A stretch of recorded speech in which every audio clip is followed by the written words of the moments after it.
తాజాగా సార్ రాబోతున్నారు మరి కాసేపట్లో. ఏమనిపిస్తుంది, ఎట్లా ఉంది, ఎట్లా అసలు ఏంది ఆవిర్భావ దినోత్సవానికి సంబంధించిన దాని మీద ఎట్లా ఏర్పాటు ఎట్లా చేస్తా ఉన్నారు?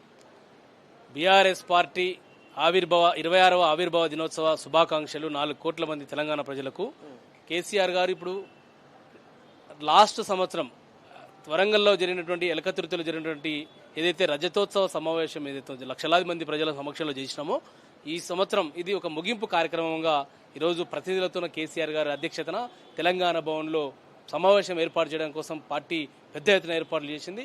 దాని కూడా ఒక పార్టీకి సంబంధించినటువంటి శాసనసభ్యులు, శాసన మండలి సభ్యులు, మాజీ ప్రజాప్రతినిధులు, పార్లమెంట్ సభ్యులు, అదేవిధంగా రాష్ట్ర కమిటీ సభ్యులు, పార్టీ ముఖ్య నాయకులు లిస్టు తయారు చేసిండు. ఆ లిస్టులో ఉన్నటువంటి పేర్లు వాళ్ళందరూ కూడా ఆల్రెడీ వస్తూ ఉన్నారు. కేసీఆర్ గారు కూడా 1 గంటకు అక్కడ నుంచి బయలుదేరి ఇక్కడికి 2:33 వరకు రాబోతా ఉన్నారు. 3 o'clock సమావేశం వారి అధ్యక్షతన తెలంగాణ భవన్లో పెద్ద ఎత్తున ప్రారంభం కాబోతా ఉంది. ముఖ్యంగా ఈ రాష్ట్రంలో కాంగ్రెస్ పార్టీ ఇచ్చినటువంటి హామీలు అమలు చేయలేక ఈ రాష్ట్రంలో ఒక గందరగోళమైనటువంటి రాజకీయ వాతావరణాన్ని సృష్టించేటువంటి ఒక ప్రయత్నం చేస్తా ఉన్నాడు. చిల్లర రాజకీయాలు చేస్తున్నటువంటి రేవంత్ రెడ్డి గారి మీద ఖచ్చితంగా రాబోయే రోజుల్లో పెద్ద ఎత్తున ఉద్యమాలు, కార్యక్రమాలు కూడా ఈరోజు రూపకల్పన జరగడం కోసం పెద్ద ఎత్తున నిర్ణయాలు కూడా కేసీఆర్ గారు తీసుకుంటారని మేము ఆశాభావం వ్యక్తం చేస్తా ఉన్నాం. అదేవిధంగా రాష్ట్ర కమిటీ కావచ్చు, అదేవిధంగా సభ్యత్వాలు కావచ్చు, మెంబర్షిప్ కావచ్చు, వీటన్నిటి మీద చర్చ జరిగేటువంటి అవకాశాలు ఉన్నాయి. పార్టీ దాదాపు 26 సంవత్సరాల కిందట 2001లో పురుడు పోసుకున్నటువంటి పార్టీ, ఆ రోజునటువంటి తెలంగాణ ఎడారిగా ఉన్నటువంటి తెలంగాణ, ఆత్మగౌరవంతో బతకలేనటువంటి పరిస్థితుల్లో సమైక్య పాలకుల యొక్క చిక్కుల్లో ఉన్నటువంటి తెలంగాణని విడిపించడం కోసం ఒకే ఒక్కడుగా బయలుదేరినటువంటి కేసీఆర్ గారు ఈరోజు లక్షలాది మంది సైన్యాన్ని తయారు చేసి తెలంగాణ రాష్ట్రాన్ని సాధించి చావు నోట్లో తలపెట్టి తెలంగాణను సాధించినటువంటి తెలంగాణ స్వామికుడు కేసీఆర్ గారు తెచ్చిన తెలంగాణని 10 సంవత్సరాలు అద్భుతంగా పరిపాలన చేసి జిఎస్డిపిలో కావచ్చు, పరికాప్టర్ కావచ్చు, అదేవిధంగా ప్యాడీ ఎక్స్పోర్ట్ల ఉత్పత్తిలో కావచ్చు, ఐటీ రంగంలో ఎగుమతులు కావచ్చు, అనేక సంక్షేమ కార్యక్రమాలని తీసుకొని తెలంగాణ ప్రజలకు సేవ చేసినటువంటి నాయకుడు. ఈరోజు కళ్యాణ పేదింటి ఆడబిడ్డలో పెళ్లి చేసినటువంటి ఒక పెద్దన్న, ఒక తాతగా మిగిలిపోయినటువంటి పరిస్థితి కేసీఆర్ గారు. కళ్యాణ లక్ష్మి కావచ్చు, షాదీ ముబారక్ కావచ్చు, అదేవిధంగా 46,000 చెరువులని తవ్వి మిషన్ కాకతీయ ద్వారా 46,000 చెరువులను తవ్వి ఈ రాష్ట్రంలో భూగర్భ జలాలు పెరగడం కోసం కేసీఆర్ గారు ప్రయత్నం చేసినారు. అదేవిధంగా ఇంటింటికి మంచినీరుని సప్లై చేసి ఒక మిషన్ భగీరథ ద్వారా ఇంటికి కుళాయి ద్వారా నీళ్లు అందించినటువంటి గొప్ప దేశంలో ఏ రాష్ట్రంలో చేయనటువంటి వ్యక్తి ఈరోజు తెలంగాణ రాష్ట్రంలో కేసీఆర్ గారు చేసిండ్రు. అనేక సంక్షేమ రైతు బంధు కావచ్చు, 73,000 కోట్ల రూపాయలు రైతు బంధుని రైతుల ఖాతాల్లో వేసినటువంటి రైతు నాయకుడు కేసీఆర్ గారు. రైతు బీమా పెట్టి ఎవరైనా ఇంట్లో ఒక పెద్ద దిక్కు కోల్పోతే వారి కుటుంబానికి అండగా ఉండడం కోసం రైతు బీమా ప్రారంభించినటువంటి నాయకుడు కేసీఆర్ గారు. ఈ రకంగా చెప్పుకుంటా పోతే కేసీఆర్ గారు కిట్టు కావచ్చు, అదేవిధంగా కంటి వెలుగు కావచ్చు, అనేక సంక్షేమ కార్యక్రమాలతో ఈ దేశంలోనే నంబర్ 1 రాష్ట్రంగా తెలంగాణ ప్రాంతాన్ని తీసుకొచ్చేసినటువంటి నాయకుడు కేసీఆర్ గారు. తెచ్చిన తెలంగాణకి సమైక్యవాది అయినటువంటి రేవంత్ రెడ్డి గారు ఈరోజు దురదృష్టకరం ముఖ్యమంత్రి అడ్డమైన హామీలు 6 గ్యారెంటీలు 420 ఇచ్చి ఈ రాష్ట్రానికి ఈరోజు ముఖ్యమంత్రి అయి ఈ రాష్ట్రంలో ఉన్నటువంటి ప్రజలను ఈరోజు చాలా ఘోరమైనటువంటి అవమానంతో చూస్తున్నటువంటి పరిస్థితి. 6 గ్యారెంటీలు ఆటకెక్కినాయి, 420లు ఈరోజు అమలు చేయలేక కాంగ్రెస్ పార్టీ కుట్ర రాజకీయాలను, క్షుద్ర రాజకీయాలకు తెరలేపిన రేవంత్ రెడ్డి ఖచ్చితంగా నీ భరతం పడతాం, నీ గోరి కడతాం, రాబోయే రోజుల్లో నీ వెంట పడతామని చెప్పేసి ఈ సందర్భంగా బీఆర్ఎస్ పార్టీ నాయకుడిగా నేను కాంగ్రెస్ పార్టీకి రేవంత్ రెడ్డి గారికి కూడా హెచ్చరిక చేస్తా ఉన్నా. కాబట్టి ఈరోజు ఈ రాష్ట్రంలో మీరు ఇచ్చినటువంటి ఏ హామీని ఏ జిల్లాలో కూడా కేసీఆర్ గారు చేసినటువంటి అభివృద్ధిని కొనసాగించకుండా ఈరోజు చాలా పథకాలకి అడ్డుకట్ట వేసి ఈరోజు మీరు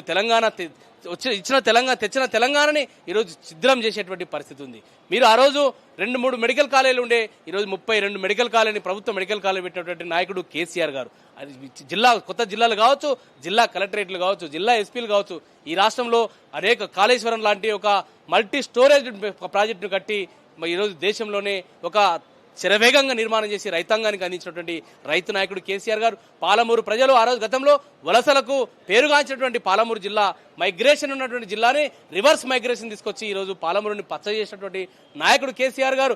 నల్లమల నుంచి వచ్చిన పాలమూరు నుంచి వచ్చినటువంటి ఈరోజు పిరికి పంద రేవంత్ రెడ్డి ఈరోజు నీ పాలమూరుకి నాది కూడా పాలమూరు జిల్లానే. పాలమూరు జిల్లాకు ఒక్కటంటే ఒక ప్రాజెక్టు చేసిందా?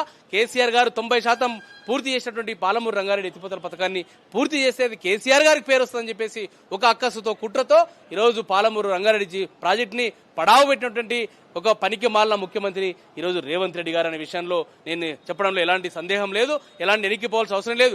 కాబట్టి ఈ రకంగా నువ్వు నీ సొంత జిల్లా పాలమూరుకి ఈరోజు ఏం చేయలేదు, నీ సొంత నియోజకవర్గం కొడంగల్కి ఏం చేయలేదు, నువ్వు పుట్టిన గ్రామానికి అచ్చంపేట నియోజకవర్గానికి ఏం చేయలేదు. ఏ ఒక్క ప్రాజెక్ట్ మీరు చెప్పండి, మీ మార్కు రాజకీయం ఈ పాలమూరు జిల్లా మీద కావచ్చు, తెలంగాణ మీద కావచ్చు, హైదరాబాద్ మీద కావచ్చు, ఎక్కడో చెప్పండి. కేసీఆర్ గారి నేతృత్వంలో ఉమ్మడి 10 జిల్లాలు, 33 కొత్త జిల్లాలు, హైదరాబాద్ ఏ రకంగా అభివృద్ధి చెందిందో ఈరోజు ప్రపంచంలో ఉన్నటువంటి వ్యక్తులు వచ్చి హైదరాబాద్కి వచ్చి ఇది భారతదేశంలో ఉన్నామా, తెలంగాణలో ఉన్నామా, ఇది హైదరాబాద్ అనా అనేటువంటి ఒక పరిస్థితిని కేసీఆర్ గారు, కేటీఆర్ గారి నేతృత్వంలో ఈ రాష్ట్రం అభివృద్ధి శరవేగంగా ముందుకెళ్ళింది.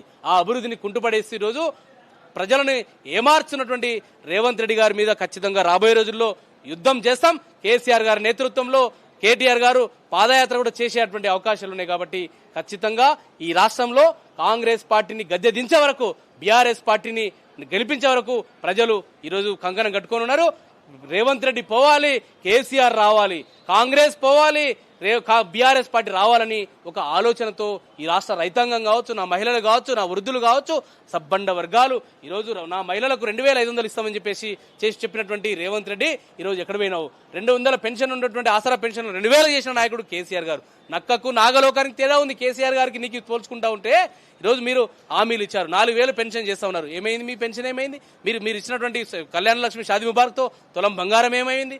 6 గ్యారెంటీలు ఏమైనాయి? కాబట్టి ఈ రకంగా ఏ వర్గాలని కూడా మీరు సంతృప్తిపరచలేదు.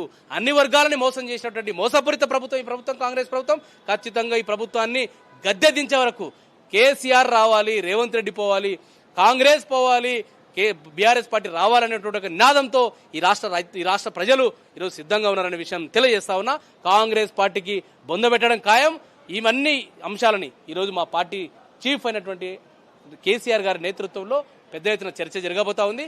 ఏర్పాట్లు కూడా పెద్ద ఎత్తున మా పార్టీ శ్రేణులు కూడా, మా పార్టీ నాయకత్వం కూడా చేసినటువంటి పరిస్థితి.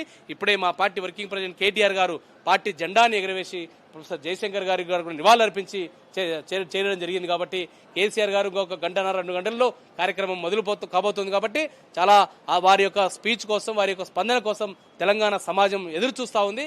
ఖచ్చితంగా కేసీఆర్ గారే ఈ రాష్ట్రానికి శ్రీరామరక్ష, బీఆర్ఎస్ పార్టీ శ్రీరామరక్ష అనేటువంటి ఒక నినాదంతో తెలంగాణ సమాజం ఒక ఆలోచనతో ఉందనే విషయంలో నేను చెప్పడంలో ఎలాంటి సందేహం లేదు. Thank you.